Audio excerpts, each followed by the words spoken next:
The covers usually refer to this day as All Hallows Eve and takes place on September 25th of each year, but due to the atrocities of the Salem witch trials as well as an age-old superstitious fear of bringing an old evil back to the world, the holiday was moved to October 31st instead. Journey with the Ascended Master of Mysteries and Magic as we explore the origins of Samhain, the spirit of Halloween. This holiday has many different origins because of the significance of its symbolism. The American holiday that became Halloween celebrates the source of mankind's fear and reverence to that which is supernatural and the fairy tale monsters of legend and lore. This fascination began with the early pilgrims' children who saw the African and Caribbean slaves dancing in their ritualistic ways, sometimes at night praying to their gods and offering their sacrifice to appease them. Inevitably many children became fascinated by this, and the parents attempted to address this fascination by acknowledging their interest in hopes to control the dangerous implications their children's curiosity could lead them to. So they erected a day of celebration to acknowledge the fears and fairy tales of the children from not only the aspects of the African and Caribbean beliefs of ghosts and ghouls but that of their own cultures as well, which pooled many fairy tale monsters spanning from Germany with the werewolves and vampires to the Roman Catholic demons as well as the Native Americans, spirit walkers and shamans. Their plan was to acknowledge these tales during this holiday to remember the monsters that may or may not exist in reverence and uphold their own religious beliefs and traditions that protect them from these fiends of old world myth. Which is the reason why the Catholics and Christians never viewed Halloween as an evil tradition really, for it upheld not only the warnings against evil as did their teachings, but it upheld the traditional belief in the church itself, especially among their own members. However, as does the way of mankind, this went horribly astray at one point.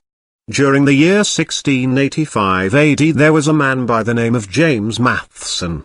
This man was not only a member of the Illuminati but he was the Templar Master for the American colonial territories.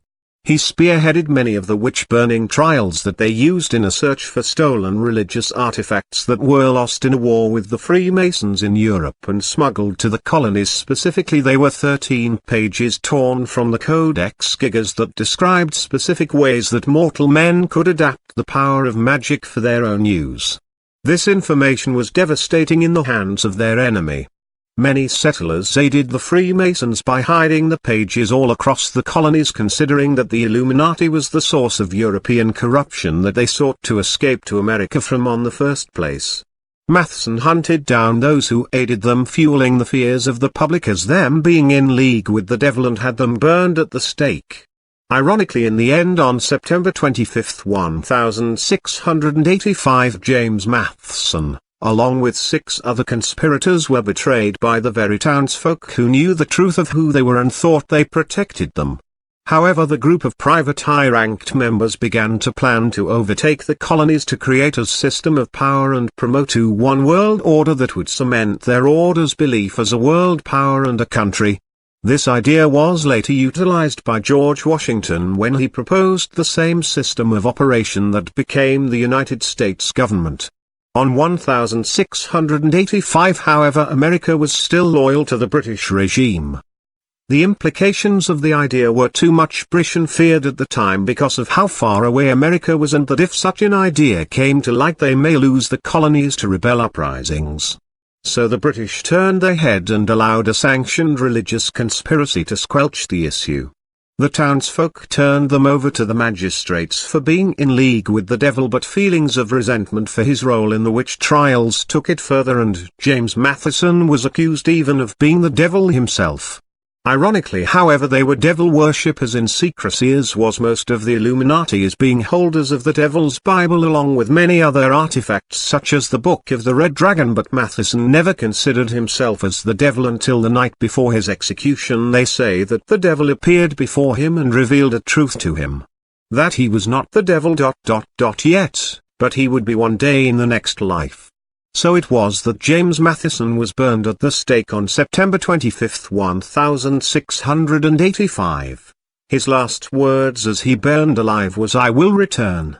The people, fearing the rumors of him being the devil, buried him in an unmarked grave in a cemetery that later inspired the writer of Sleepy Hollow to write his novel because of the rumors of a dark evil buried and sealed within its hallowed grounds. This event became the center of Black Mass within the American tradition, fused with the persona of the devil in European cultures. Matheson became Samhain by Germanic mythology as well as the biblical persona of the adversary in Catholic tradition. So in conclusion, this legend became fixated as the center of Halloween traditions as the spirit of Halloween for his association through joined legends and myth as being the spirit of evil and ruler over those spirits celebrated during that time of year. That is how the American Samhain became the spirit of Halloween,